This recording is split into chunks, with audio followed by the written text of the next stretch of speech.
जय बोलो देवादिदेव 1008 श्री भगवान महावीर स्वामी की जय जय जय। अहिंसा परमो धर्म की जय जय जय। परम पूज्य आचार्य गुरुवर श्री विद्यासागर जी महाराज की जय जय जय। पूज्य मुनिवर श्री प्रमाण सागर जी महाराज की, पूज्य मुनिवर श्री संधान सागर जी महाराज की, समस्त मुनि संघ की नमस्ते।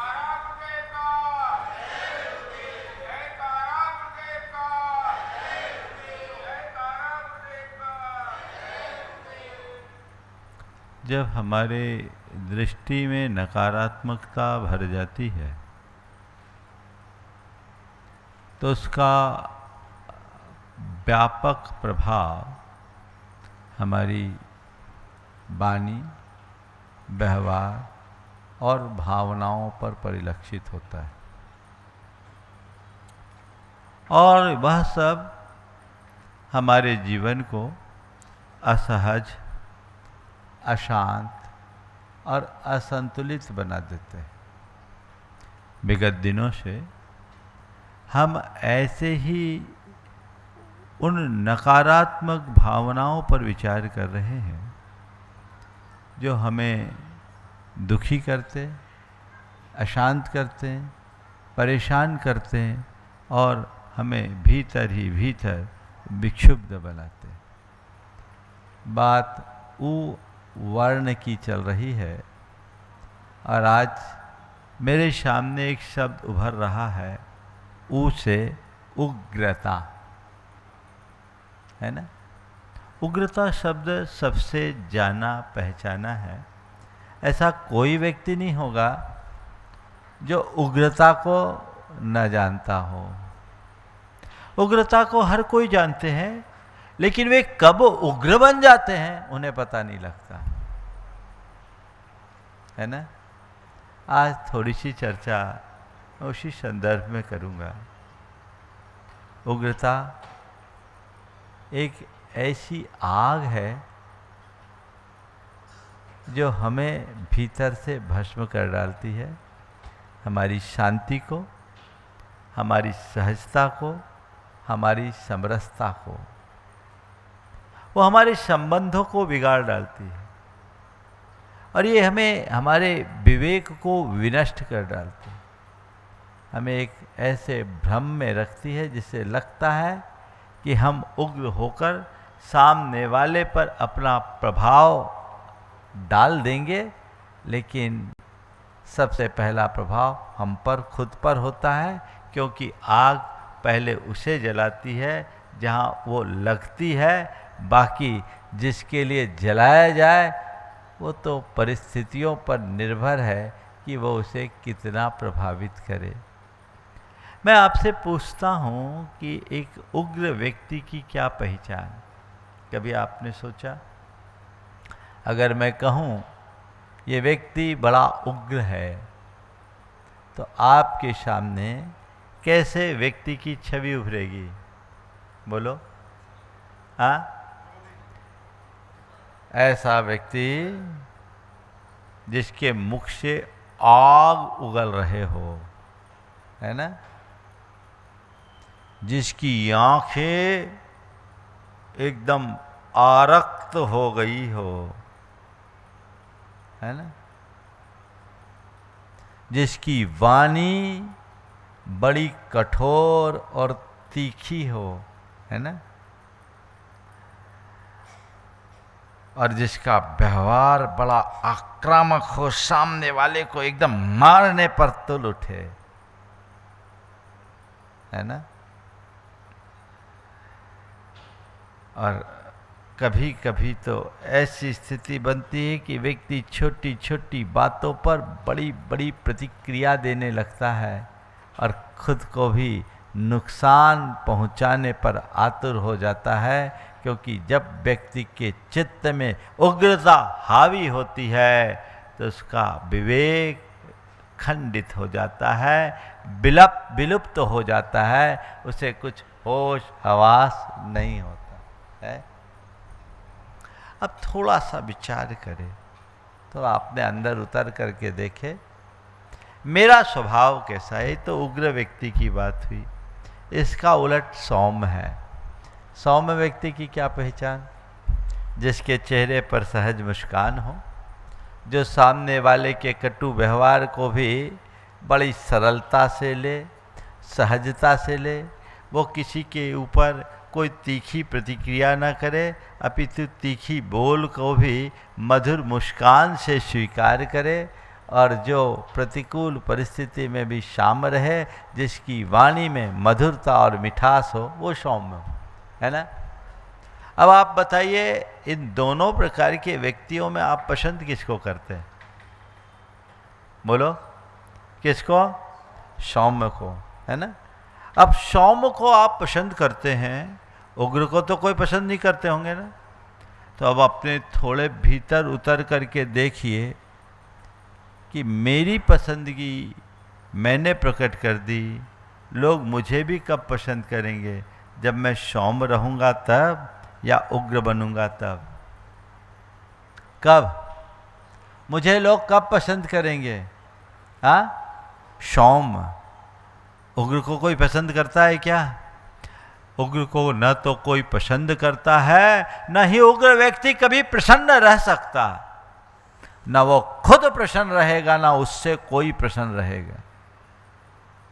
तो आज बात मुझे उसी उग्रता की करनी है। मैं चाहता हूं मेरा स्वभाव सौम्य बने, उग्रता को मैं उखाड़ फेंकूं। मेरे जीवन व्यवहार में, मेरी सोच में, मेरी वाणी में और मेरी भावना में किंचित भी उग्रता का लेश न रहे। मैं हर स्थिति में सहज, शांत, सौम्य और सामान्य रह सकूं। चाहते हैं आप लोग? चाहते हैं? चलिए, आज इस संदर्भ में 4 बातें आप सबसे करना चाहूँगा। सबसे पहले, उग्रता का कारण क्या है, उग्रता का लक्षण क्या है, उग्रता का परिणाम क्या है, और उग्रता से बचा कैसे जाए। जब तक हम बीमारी के कारण को नहीं पहचानेंगे, उसका निवारण कैसे करेंगे, है ना।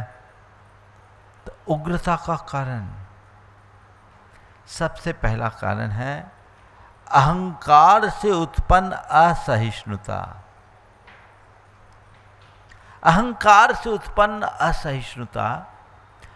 अहंकारी व्यक्ति मान बैठता है कि मैं ही सही हूं, मैं जो कर रहा हूं वही सही हूं, मैंने जो कह दिया वही अंतिम, मुझसे पूछे बिना ये काम कैसे हो गया, उसने ऐसा करने की हिम्मत कैसे करी, होता है। और ऐसा व्यक्ति फिर सामने वाले की कोई भी बात को अंदर से स्वीकार नहीं करता, उसके अंदर किसी प्रकार की सहनशीलता नहीं होती, वो हर बात को उल्टे अर्थ में लेता है और थोड़ी थोड़ी बातों में भड़क उठता है। न केवल भड़कता है, अपितु उसका उग्र प्रतिवाद कर बैठता है ना। अब महसूस कीजिए,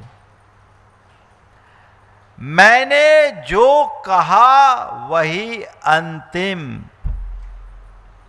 मैंने जो कहा वही सही, मेरा निर्णय ही सही, मैं सही, बाकी सब गलत।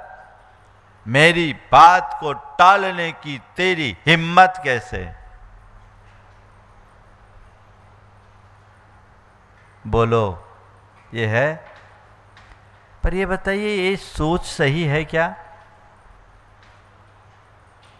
अगर इसे हमने हटा दिया तो कभी उग्र हो गए। मैंने कहा वो सही, ये कथन अधूरा है। मैंने कहा वो सही हो सकता है, पर तुम्हारा कहा भी सही हो सकता है। मेरा सो सही ये उग्र बनाता है, सही सो मेरा मुझे सौम्य बनाता है। अहंकारी कहेगा मेरा सो सही, और विनम्र कहेगा सही सो मेरा। क्या परिणति है अपने अंदर की टटोल करके देखो। मेरा सो सही या सही सो मेरा। अभी तो महाराज मेरा सो सही नहीं, मेरा ही सही। तुम कहां? तुम्हें वही करना होगा जो मैं चाहूं, तुम्हें वही करना होगा जो मैं कहूं। तुम्हें केवल मेरी माननी है, क्योंकि मैं ही यहां का सर्वे सर्वा हूं। ये कौन बोल रहा है? ये कौन बोल रहा है? अंदर का क्या है? थोड़ा जोर से बोलो, कौन बोल रहा है? अंदर का अहंकार। और वो फिर क्या करता है? विस्फोट, ऐसी ज्वालामुखी की तरफ फटता है कि सर्वनाश कर देता है। अगर मनुष्य इस बात को थोड़ा समझ ले और थोड़ा धैर्य, संयम और सहनशीलता का परिचय देने लगे,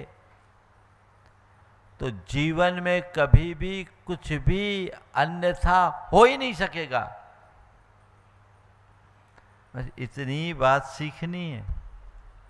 आज देखना है अपने अहंकार को, परखना है अपने अहंकार को, पहचानना है अपने अहंकार को, और मुक्त होना है अपने अहंकार से। एक विकार से मुक्त हो गए,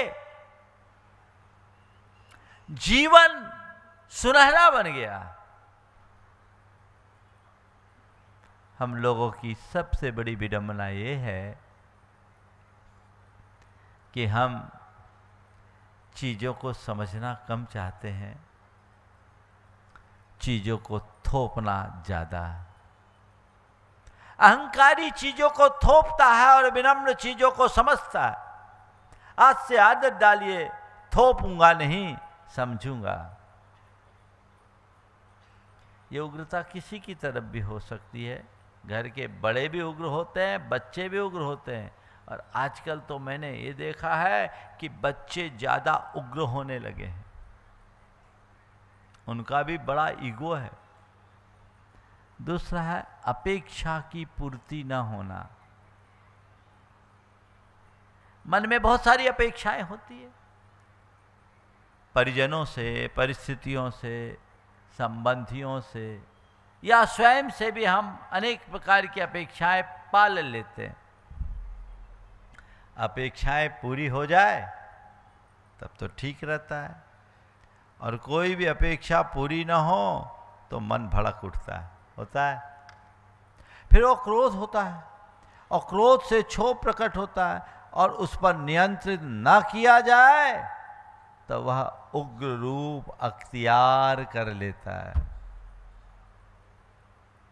सबका अनुभव है।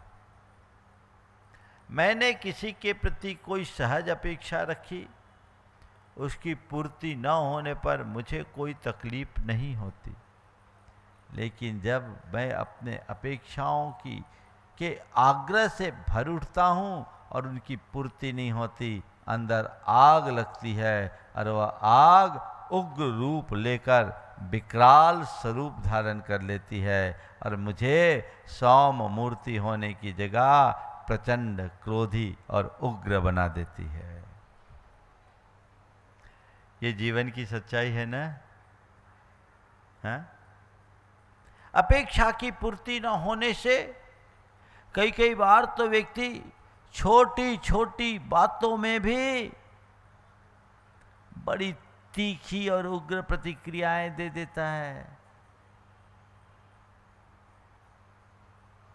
गर्मी का समय था, मालिक ने कहा नौकर से पानी लाओ। नौकर पानी का गिलास लाया। पानी थोड़ा कम ठंडा था। उसने गिलास लिया, बोले पानी है कि आग? ग्लास नौकर के मुंह पर दे मारा। पानी जितना गर्म था उससे ज्यादा गर्म वो खुद हो गया। ये क्या है? उग्रता। एक शब्द आता उग्र मिजाजी। क्या? उग्र मिजाज। यानी कुछ लोगों का स्वभाव ही ऐसा होता है जो बड़ा उग्र मिजाजी, जिनको हम कहते हैं, जिनका मिजाज उग्र होता है, हर बात को उल्टे अर्थ में लेना और तीखी और नकारात्मक प्रतिक्रियाएं देना। ऐसा व्यक्ति खुद भी दुखी होता है और उसके संपर्क में रहने वाले लोग भी दुखी होते हैं, कुछ नहीं कर पाते। ये एक कारण है। इसका तीसरा कारण है संस्कारों की कमी।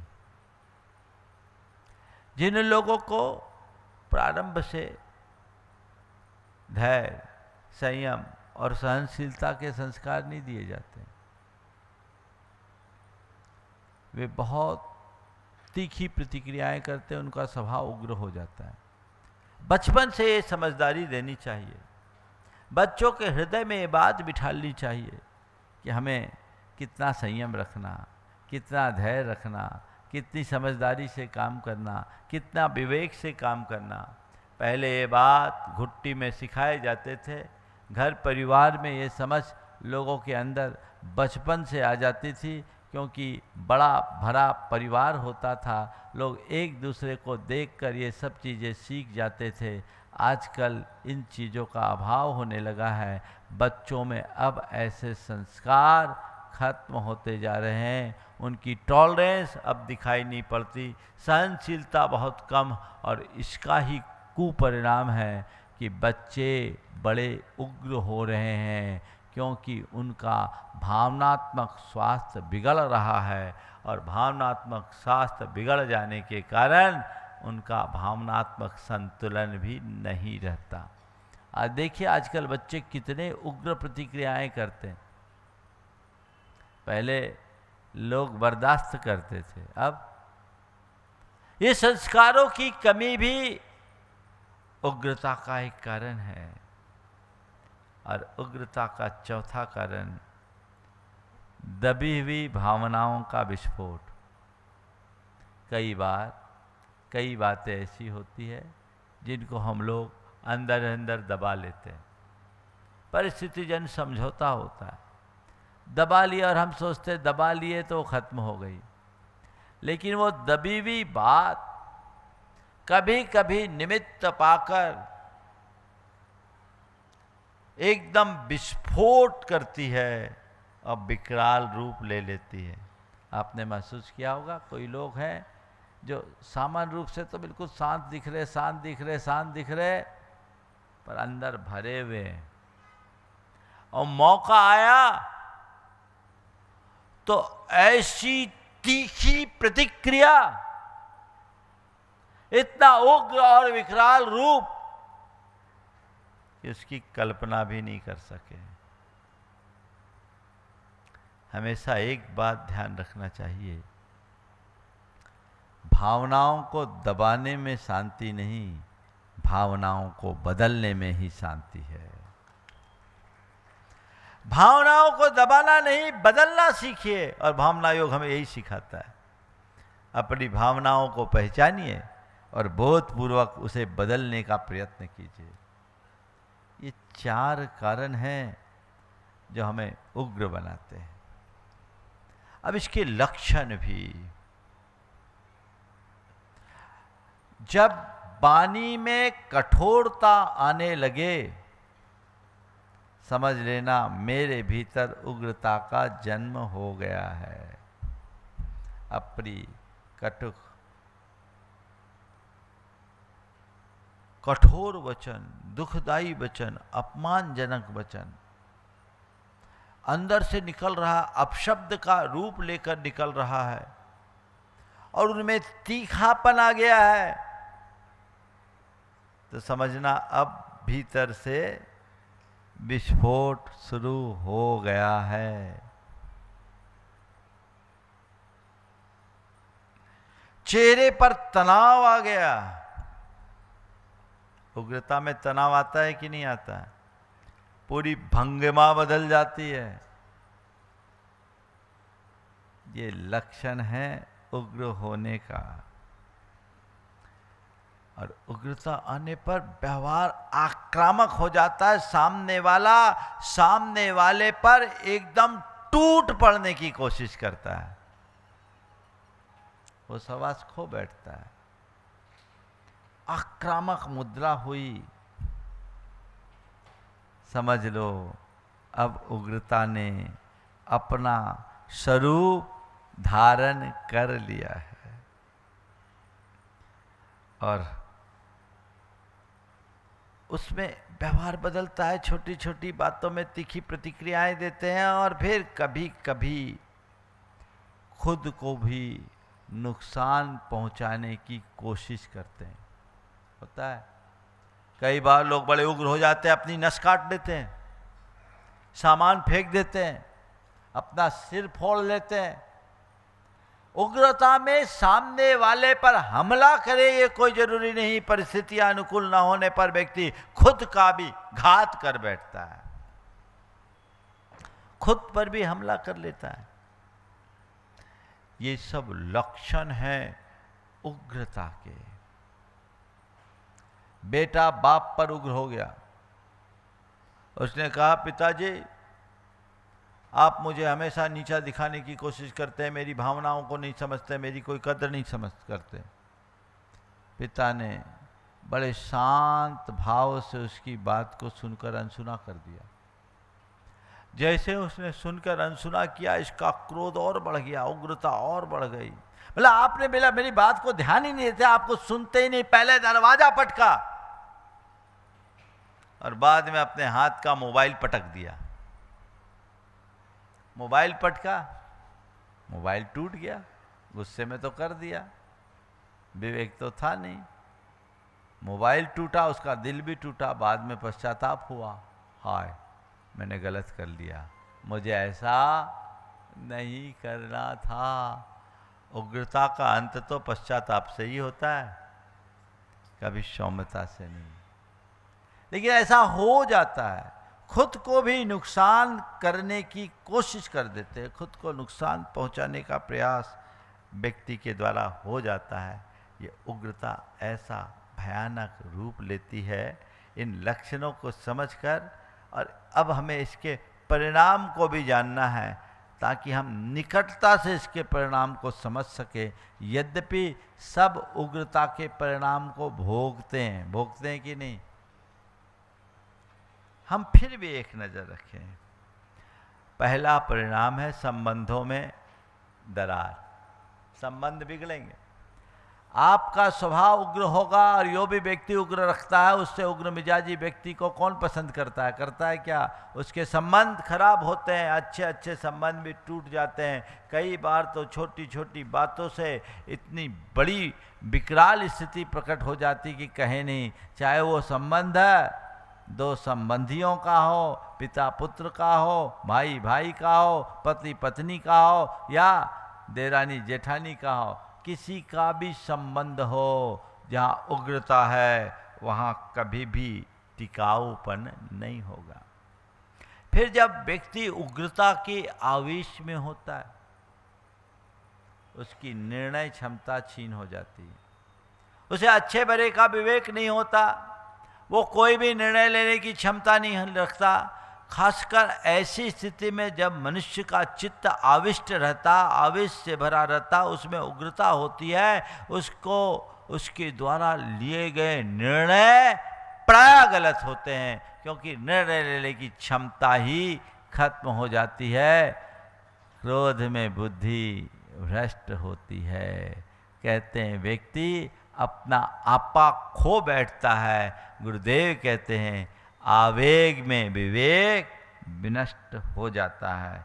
और फिर उग्रता का असर मानसिक और शारीरिक दोनों होता है। हमारी मानसिकता बिगड़ती है और अनेक शारीरिक रोग, कहते हैं उग्रता से व्यक्ति का ब्लड प्रेशर बढ़ जाता है, उग्रता के कारण व्यक्ति को हार्ट अटैक हो सकता है, उग्र व्यक्ति का पाचन तंत्र बिगड़ जाता है, और कहते हैं उग्रता में तो ब्रेन स्ट्रोक भी हो सकता है। खासकर उग्रता की स्थिति में हमारे मस्तिष्क के वे सब हिस्से ज़्यादा सक्रिय हो जाते हैं जो पीड़ादायी होते हैं और शरीर और मन को नुकसान पहुंचाते हैं। ये शारीरिक समस्या उस समय होती है और अंत पश्चाताप से होता है। बाद में अंदर ही अंदर पछतावा होता है कि मैंने गलत कर लिया। व्यक्ति उग्रता में विवेक होकर कुछ भी हरकत करता है, पर अंत में केवल और केवल पछताता है। बाद में सामने वाले से क्षमा मांगता है, सॉरी कहता है, संबंधों को ठीक करने की कोशिश करता है, लेकिन ये तो पागलपन है ना। कई लोग बड़े उग्र होते हैं। एक व्यक्ति मर्सिडीज कार लेकर आया, घर के दरवाजे पर मर्सिडीज खड़ी थी। उसका 4 साल का बेटा कार को देखा, फूला न समाया, और बेटा सीधे कार के पास गया, देखा ईंट से वो कार पर कुछ खरोच सा रहा था। नई गाड़ी, ईंट से बेटा कुछ खरोच रहा है। बाप को ये बड़ा असहज लगा, क्योंकि वो खरोच कार पर न होकर सीधे उसकी छाती पर पड़ी। वो खरोच कार पर न होकर सीधे उसकी छाती पर पड़ी। वो बिना कुछ विचार किए गया और सीधे एक पत्थर उसके हाथ पे दे मारा। उसकी एक उंगली एकदम पुचर गई, रक्त की धार निकल गई। और जैसे ही उसने देखा कि ये क्या हो गया, बच्चे को संभाला, कार में देखा तो कार के ऊपर लिखा था, पापा आई लव यू। पापा आई लव यू। बेटा तो अपने पिता के प्रति प्यार का इजहार कर रहा है, और बाप को लग रहा है कि ये गाड़ी में खरोंच मार रहा है। उसकी उंगली टूट गई, बहुत पीड़ा हुई। बाद में पश्चाताप, काश थोड़ा समझदारी से ये काम किया होता। बेटे से पूछा होता कि बेटा तुम क्या कर रहे हो, गाड़ी नई है, ये खरोंच करना अच्छी बात नहीं है। अबोध बच्चा था। यदि तुम्हें ऐसा भी लगे कि बेटा खरोंच मार रहा है, समझाया जा सकता था। कार की खरोंच तो थोड़ी सी डेंटिंग पेंटिंग से ठीक हो सकती है, लेकिन किसी के दिल की खरोंच को पूरी जिंदगी नहीं सुधारा जा सकता। इस बात को कभी भूलना नहीं चाहिए। लेकिन लोग ऐसी उग्रता से प्रेरित होकर इस तरह की तीखी प्रतिक्रियाएं करते रहते हैं और सारा सामंजस्य खत्म कर डालते हैं। ये है उग्रता की परिणति। सवाल, उग्रता से कैसे बचें? भावना योग हमें खुद को उग्रता से बचाने में मददगार बनता है, और न केवल खुद को उग्रता से बचाने में मददगार करता है, किसी उग्र व्यक्ति का सामना करने की सामर्थ्य भी देता है। अगर मेरी सोच सही हो, मेरे अंदर सकारात्मकता हो, मेरे अंदर सहिष्णुता हो, मेरे हृदय में सरलता हो, और मेरे अंदर जीवन की सही समझ हो, तो सामने वाला कितना भी गर्म और उग्र क्यों न हो, मेरी प्रतिक्रिया सौम्य, शीतल और शांत होगी। मुझ में सहजता रहेगी। रहेगी कि नहीं रहेगी? रहेगी। एक संत नौका से नदी पार कर रहे थे। कुछ युवा भी उस नाव पर बैठे थे। नदी काफी चौड़ी थी, यात्रा लंबी थी। युवकों को मजाक सूझी और उन्होंने, उन सारे युवकों ने उस संत का मजाक उड़ाना शुरू कर दिया। उनको फप्तियाँ कसना शुरू कर दी, उन्हें गाली देना शुरू कर दिया। और इतना ही नहीं, वे और बदतमीजी पर उतर आए और उन्हें उठाकर नदी में फेंकने का कुप्रयास करना शुरू कर दिया। संत सबकी बातें सुन करके बिना किसी प्रतिवाद और प्रतिक्रिया से सहज भाव से देख रहे थे। सहज भाव से देख रहे थे। लेकिन जब युवकों ने बदतमीजी की सीमा पार की और उन्हें नदी में गिराने का प्रयत्न किया, तभी जल देवता प्रकट हुआ और प्रकट होकर संत से कहा, मैं देख रहा हूं इन युवकों ने आपके साथ बड़ा बदतमीजीपूर्ण व्यवहार किया, आपका अपमान किया है। आप बोलो तो मैं अभी नाव पलट दूं और ये सब के सब इस नदी में डूब जाए। संत ने मुस्कुराते हुए कहा, अरे भाई, नाव पलटने से क्या होगा? अरे भाई, नाव पलटने से क्या होगा? पलटना ही है तो इनकी बुद्धि पलट दो। नाव पलटने से क्या होगा? पलटना ही है तो इनकी बुद्धि पलट दो, क्योंकि ये बेचारे नादान हैं, इन्हें ये नहीं पता कि ये क्या कर रहे हैं। जिस व्यक्ति के हृदय में सहजता और शांति होती है, वो क्षमा की प्रतिमूर्ति बन जाता है। उसके सामने कोई कितना भी उग्र क्यों ना हो, कितना भी कैसा भी बदसलूक क्यों ना करे, सामने वाला आग रहेगा पर ये पानी बनेगा। आप यदि भावना योग करो तो ये उभयमुखी परिणाम घटित कर सकते हो। पहले तो खुद को उग्र की जगह शांत बनाओगे और दूसरा, सामने वाले की उग्रता को झेल पाओगे। चारों चरणों को अपनाइए। प्रार्थना में पहले स्वीकार कीजिए कि मेरे अंदर उग्रता है, मेरे स्वभाव में उग्रता आ गई, और मन ही मन प्रार्थना करे, हे प्रभु, मुझ में संयम आए, मुझ में धैर्य आए, मुझ में सहनशीलता हो, मैं उग्रता से मुक्त होकर सौम्यता से भर सकूं, मुझ में ऐसी दृष्टि हो। ये प्रार्थना अपने अंदर होनी चाहिए, ये भाव अपने अंतर मन में जगना चाहिए। दूसरे चरण में प्रतिक्रमण। अगर हमसे किसी के प्रति किसी भी प्रकार का उग्रतापूर्ण व्यवहार हुआ, मैंने किसी के साथ कोई तीखी प्रतिक्रिया की, मैंने किसी का कोई दिल दुखाया, मैंने किसी को चोट पहुंचाया, मैंने किसी को आघात पहुंचाया, मैंने अपनी वाणी, व्यवहार या भावनाओं से किसी पर कोई प्रहार किया, तो मैं उसकी निंदा करता हुआ उसके क्षमा प्रार्थी हूँ। वो मुझे क्षमा करे और मैं भी उसको क्षमा करता हूँ। यही तो है प्रतिक्रमण। और फिर है प्रत्याख्यान, नव संकल्प कि अब मैं किसी के साथ उग्रता नहीं, सौम्यता का व्यवहार रखूंगा।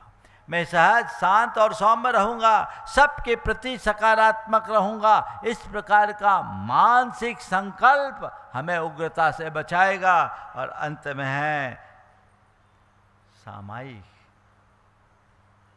अब हम अपने आप को सामायिक से जोड़े और सामायिक में समता की साधना करें। उग्रता से भरी हुई वाणी से अपने आप को बचाने का भाव रखें और अपने आप को, मुझे सहज रहना है, शांत रहना है, सौम्य रहना है, मुझे धैर्य रखना है, इस प्रकार की भावना से अपने आप को जोड़े। मैं सहज, मैं शांत हूँ, मैं शुद्ध आत्मा हूँ, मैं सौम्य आत्मा हूँ, मैं आत्मा हूँ, मैं सहज और शांत हूँ, मुझ में धैर्य है, मुझ में संयम है। ये भाव अपने अंदर महसूस करते हुए 15 मिनट कीजिए। 15 मिनट की सामायिक कीजिए, उग्रता खत्म हो जाएगी। अगर आपके अंदर उग्रता है तो केवल आप उग्रता पर काम कीजिए, लेकिन मैं तो कहता हूँ संपूर्ण भावना योग को कीजिए, अपने आप सारा काम हो जाएगा। केवल 4 तत्व अपने जीवन में उद्घटित कर लो। मुझे सहज रहना है, मुझे शांत रहना है, मुझे संयम रखना है और मुझे सकारात्मक रहना है। बस ये 4 बातें, ये 4 गुण तुम्हारे जीवन में आ जाए, जो भावना योग का निचोड़ हो। आप प्रार्थना करें, हे प्रभु, मेरे भीतर ऐसी दृष्टि प्रकट कर दो कि मैं सहज, शांत, संयत और सकारात्मक रह सकूं। मैं सहज रहूं, मैं शांत रहूं, मैं संयत रहूं, मैं सकारात्मक रहूं। हे प्रभु, मैंने अपनी असहजता से, अपने अतिरेक में असंयत व्यवहार किया हो, किसी के प्रति नकारात्मक रहा हूं, किसी को मन से, वचनों से या अपने व्यवहार से कष्ट पहुंचाया हो, मैं उन सब पापों की निंदा करता हूं और उन सभी से हृदय से क्षमा याचना करता हूं। मैं उनसे क्षमा मांगता हूं, वो मुझे क्षमा प्रदान करे। हो गया प्रतिक्रमण। और मैंने आज तय कर लिया है, अब मैं सहज रहूँगा, मैं शांत रहूँगा, मैं संयत रहूँगा, मैं सकारात्मक रहूँगा। अपने मन में ये बात गहरे स्तर पर भर ले, मुझे सहज रहना है, शांत रहना है, संयत रहना है, सकारात्मक रहना है। प्रत्याख्यान हो गया। और सामायिक में सहजो हम, मैं सहज हूँ, शांतो हम, मैं शांत हूँ, संयतो हम, मैं संयत हूँ, सकारात्मको हम, मैं सकारात्मक हूँ। ये मंत्र सहजो हम, शांतो हम, संयतो हम, सकारात्मको हम, मैं शुद्ध आत्मा हूँ, शुद्धो हम, शुद्धो हम, सो हम, सो हम। इतनी विवेचना जो भावना योग का प्रारूप आप लोगों को उपलब्ध है ना, श्रद्धा उसे आप अपना लो, सारे विकार खत्म हो जाएंगे। अलग अलग विकारों के लिए अलग अलग भावना योग तो एक प्रयोग है, वो इतना अच्छा कंपाउंड है कि सब शारीरिक, मानसिक और चैतसिक विकारों को विनष्ट कर देने में सक्षम है। ऐसी भावना जगाइए और रोज विचार करिए, मन ही मन संकल्प लीजिए, मैं तत्काल प्रतिक्रिया नहीं दूंगा, मैं धैर्य और विवेक से उत्तर दूंगा, मैं शांति से जवाब दूंगा, आवश्यकता पड़ने पर मौन रखूंगा। मौन बहुत सारी समस्याओं का जवाब बन जाता है। और हर पल ये सोचो, मैं शांत हूँ, मैं संयत हूँ, मैं क्षमावान हूँ, मैं शुद्ध आत्मा हूँ, मैं परमात्मा हूँ। हे परमात्मा, मुझे उग्रता से मुक्त करो। ये हमारी सामायिक हो जाए, जीवन का काया पलट होगा। बोलो परम पूज आचार्य गुरुवा श्री विद्यासागर महाराज।